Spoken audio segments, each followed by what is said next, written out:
کے بعد پھر شیطان کے اوپر ابلیس کے لفظ پر اس کے بیک گراؤنڈ اور اس کا پس منظر بھی ذکر کیا گیا۔ اب یہاں تک بات ہماری مکمل ہو گئی کہ آدم علیہ السلام کو ذات بے نیاز نے مرتبہ عطا کر دیا۔ مرتبہ اور شان عطا کرنے کے بعد تمام فرشتوں سے کہا اسجدوا للملائکۃ اسجدوا، پھر حکم ہے جھک جاؤ سجدہ کرو۔ تمام فرشتے اس کی وقت اللہ کے حکم کو بجا لاتے ہوئے آدم علیہ السلام کے سامنے سجود ہو گئے۔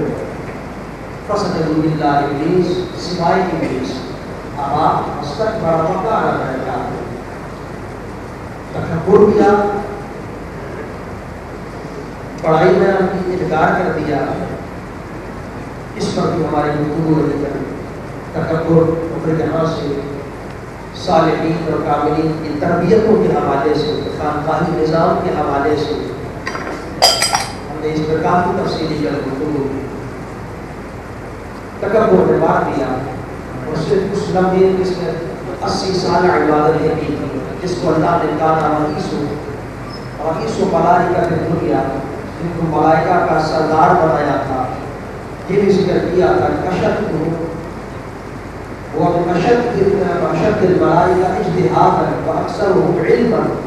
عبداللہ بن عباس رضی اللہ عنہ کی روایات میں نے پیش کر کے یہ بھی بتایا تھا، یہ بھی عرض کیا تھا کہ وہ علم کے اعتبار سے افضل تھا، مرتبے کے اعتبار سے بھی افضل تھا، پھر بھی صرف ایک تکبر نے ابا واستکبر، یہ دو باتیں انکار کر ڈالا، تکبر ہوا۔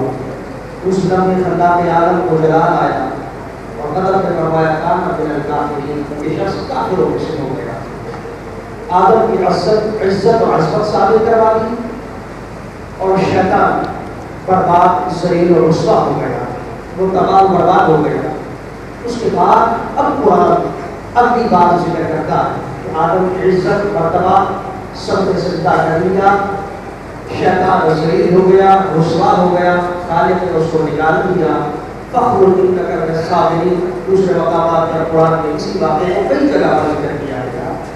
کہیں فرمایا نکل جا تو ذلیل خبیث، وہ نکال دیا گیا۔ اب کیا صورتحال کیا؟ آدم علیہ السلام اب ان کو عزت دینے کے بعد خلاق عالم اس انداز میں واقعے کو آگے چلاتا ہے۔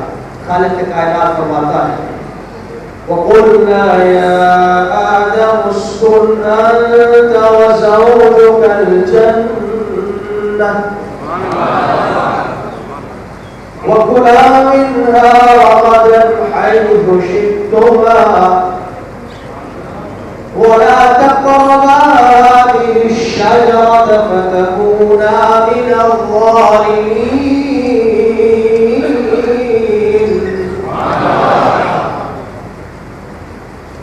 فأزلهما الشيطان عنها فأخرجهما مما كانا فيه وقلنا اهبطوا بعضكم لبعض عدو ولكم في الأرض مستقر ومتاع إلى حين فتلقى آدم من ربه كلمات فتاب عليه إنه هو التواب الرحيم۔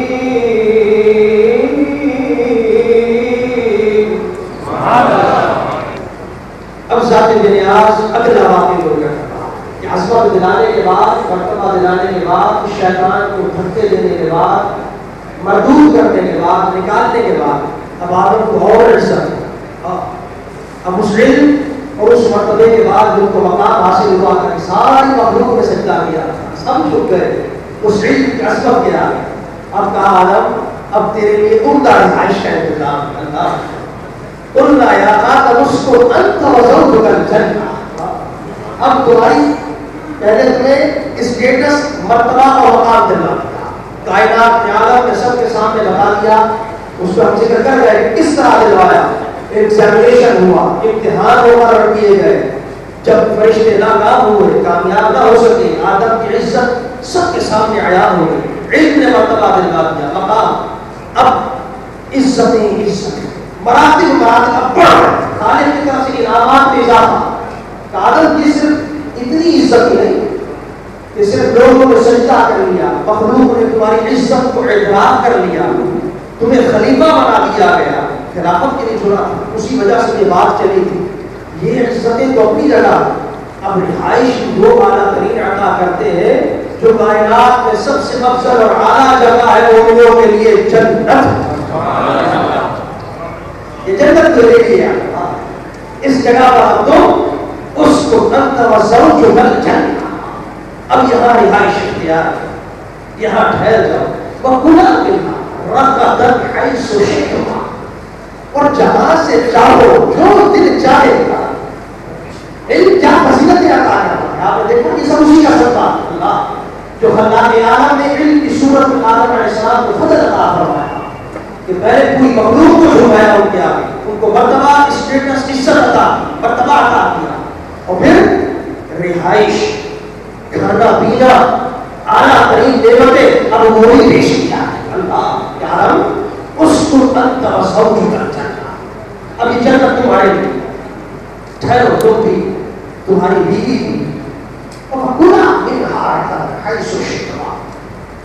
میں نے کہا کہ چند عربی کے الفاظ جو میں آپ کو بتاتا رہتا ہوں تاکہ وہ بھی عربی بھی آتی رہے۔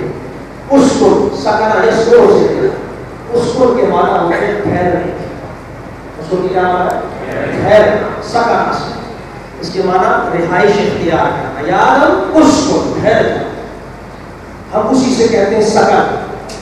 جب لوگ جاتے ہیں عام ملکوں کے اندر کوئی سکن کی ضرورت ہے تو سکن اسی سے نکلا ہے، رہائش کے معنی کیا ہے انت وزوجک، تم ٹھہرو وزوجہ، زوجہ کے معنی دیکھیے اردو میں بھی ہم استعمال کرتے ہیں اس کلمات، قرآن میں استعمال اس کو انت وزوجک الجنہ، تمہاری بیوی بھی ٹھہرے گی ساتھ، یعنی اس سے مراد کرتے ہم پاک۔ وَكُلَا مِنْهَا رَغَدًا حَيْثُ شِئْتُمَا، کلا کل سے نکلا ہے، کل کا معنی ہوتا ہے کھانا، کل کا کیا معنی ہوتا ہے کھانا، اسی کے لیے استعمال کیا گیا تسلیہ کا صیغہ، تو دونوں کھاؤ۔ کلا یہاں پہ ایک چھوٹا سا ایک پروننسیشن اور فونیٹک کا مسئلہ بھی سمجھتے جائیں گے۔ بہت سے لوگوں کا تلفظ کے اندر ادائیگی کے اندر درستگی نہیں ہوتی، تو قرآن میں اکثر کہتا ہوں کہ قرآن پاک کہ وہ کلمات ہیں اور وہ عظیم کتاب ہے کہ جس کے اندر اگر زیر کی جگہ زبر، کاف کی جگہ کاف، کاف کی جگہ کاف، عین کی جگہ آ کی جگہ عین، اگر الفاظ بدل جائیں، لفظ کے ساتھ آپ نے لفظ بدل دی، آپ اس کو ڈفرینشیٹ نہیں کر سکتے، آپ یہ نہیں پہچان سکتے اس ورڈ کی جگہ وہ کیا نکالنا ہے۔ ورڈ تو دور کی بات ہے، بس اوقات زیر زبر سے بھی معنی بدل جاتا ہے اور انسان پر کفر لازم آ جاتا ہے، یعنی لوگوں کو اس بات کا خیال نہیں ہوتا بس اوقات، اور لوگ پڑھ رہے ہوتے ہیں، سلسلہ چل رہا ہوتا ہے، لیکن مسلمانوں کو کوشش کرنی چاہیے کہ قرآن پاک کو اسی انداز میں پڑھیں، وہی اختیار کریں جو حقیقتاً قرآن کے پڑھنے کا طریقہ ہے۔ اس لیے حبیب نے ارشاد فرمایا اقرأوا القرآن بالعلوم العرب، کہ قرآن کو جب پڑھو تو عربیوں کے انداز اور لہجوں کے اندر قرآن کو پڑھا۔ کیوں؟ اس لیے کہ ان کا تلفظ اور ادائیگی بالکل درست ہے، کاف کی جگہ کاف ہی نکل رہا ہے، کاف نہیں، عین کی جگہ عین آ ہے، اب لوگ الحمد کی جگہ الحمدللہ رب العالمین، عالم پڑھ دیا، عالم کی جگہ عین کی جگہ الف حمزہ ادا کر رہا ہے، اب مساجد لوگ ادا کر رہے ہوتے ہیں اور اس چیز کی طرف دھیان نہیں ہوتا، لیکن یہ انتہائی ترجیح ہے۔ کیوں؟ کہ ہر لفظ کا اپنا ایک مخرج ہے، ایک اوریجن ہے، ایک جگہ ہے جہاں سے ورڈ نکلتا ہے، آپ نے اس وقت کو بدل دیا، عالم عین کہاں سے نکلتا، وصف الحق، اس کی ایک اپنی جگہ، لیکن جب آپ عین کو عین کی جگہ سے نہیں نکال رہے تو رب العالمین تو حمزہ تو دوسری جگہ سے نکلتا ہے، وہ ابتداء الحرف سے نکل رہا، سینے کی طرف سے نکل رہا، جگہ بدل گئی، جگہ بدلی، لفظ علیحدہ نکلا، لفظ علیحدہ نکلا، معنی بدل گیا۔ اب عالم کا معنی جہان، مثلا کائنات، اور عالم اگر ہم نکالنا چاہیں تو مثلا اللہ جہان سے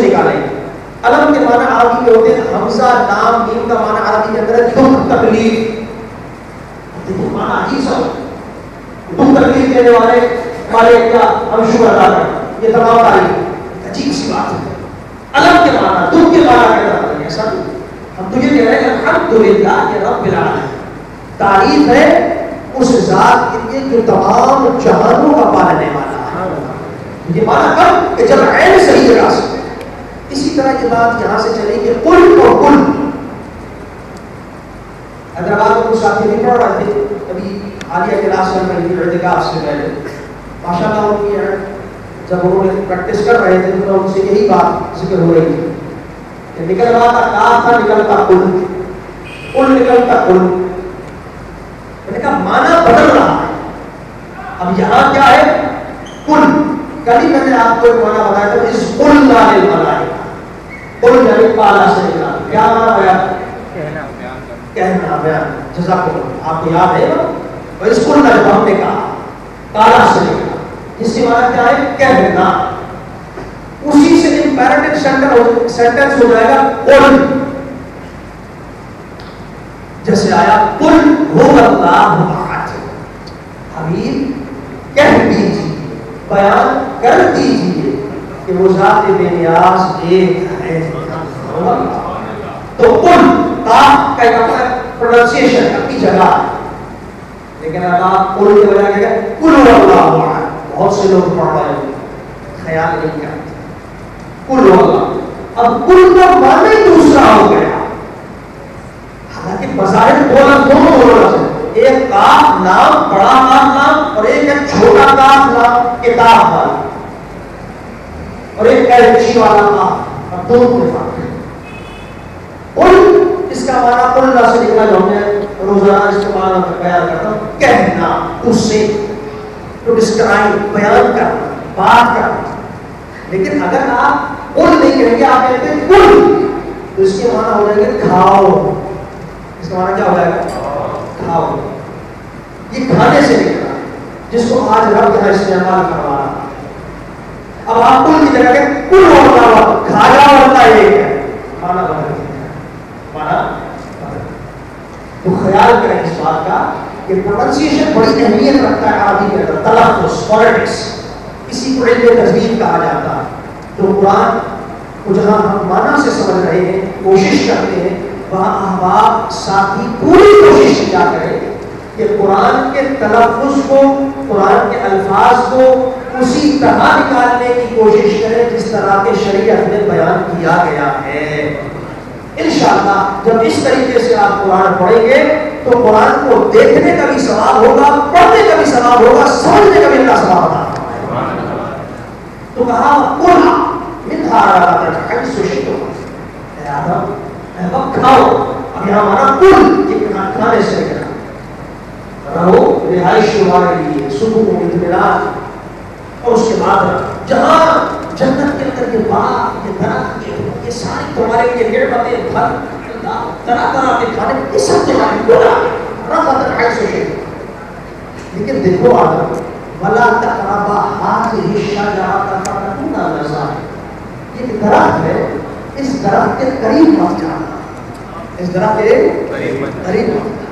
فَتَكُونَا مِنَ الظَّالِمِينَ. ورنہ ظلم کرنے والے ہو. اللہ. اب اس آیت مبارکہ کے اندر جو آج ہم جس کو موضوع درس بنا ہے اور جس لفظ سے نقطہ نکال رہا ہوں میں پیش کر رہا ہوں جو ہمارے لیے درس ہے وہ لفظ آج ہم گفتگو کر رہے ہیں زوج کہ خلاق آدم نے حضرت آدم کے لیے ارشاد فرمایا کہ آدم اسکن انت و زوجک الجنہ تم اور تمہاری بیوی دو رہو. اللہ ابھی تک حضرت آدم اکیلے جو بات چل رہی تھی تمہارا قصہ اس میں تحلیل ہوئی تحلیل کے بعد ان کے لیے تمام فرشتوں کو بلایا گیا, امتحانات سارے معاملات عزت عظمت ان کو بھیجا گیا. اچانک زوجہ کہاں سے آئی؟ ابھی تک تو بات یہ نہیں کی اچانک کی طرف انہیں کے لیے سجدہ کروایا جا رہا ہے. تو دھیان میں کہا گیا اس وقت تو کوئی آدم تھا ہی نہیں اور اکیلے آدم تھے بشر ابو البشر. اچانک بیوی کا ذکر اللہ تو راوی ذکر کرتے ہیں اس مقام پر عبداللہ بن عباس عبداللہ بن مسعود نے اس کو ذکر کیا، امام قرطبی رحمۃ اللہ علیہ امام ابن کثیر نے روایات کو ذکر کیا، بڑے بڑے مفسرین کو کہ در حقیقت جب آدم علیہ السلام کو جنت میں یہ نعمت عطا کر دی گئی، بڑا اسٹیٹس مقام عزت کی دلوال گھنٹہ بھی ہو گیا، جگہ بھی بڑی اعلیٰ بڑی عمدہ قسم کی نعمتیں، رہائش ساری دنیا کی رہائش ایک طرف اور جنت کی رہائش ایک طرف، بڑے بڑے بنگلے کو وہاں جنت کی رہائش، وہاں کی نعمتیں، وہاں کا سکون، وہاں کا طعام، وہاں کا کلام، وہاں کا کھانا پینا، اس کا کوئی مقابلہ نہیں، اس کا کوئی مقابلہ نہیں۔ سارعوا إلى مغفرة من ربكم وجنة عرضها السماوات والأرض أعدت للمتقين۔ خالق کائنات فرماتا ہے اس جنت کی حصول کی کوشش کیا کرو کہ وہ جنت ہے کہ ساری زمین و آسمان سما جائے، اتنی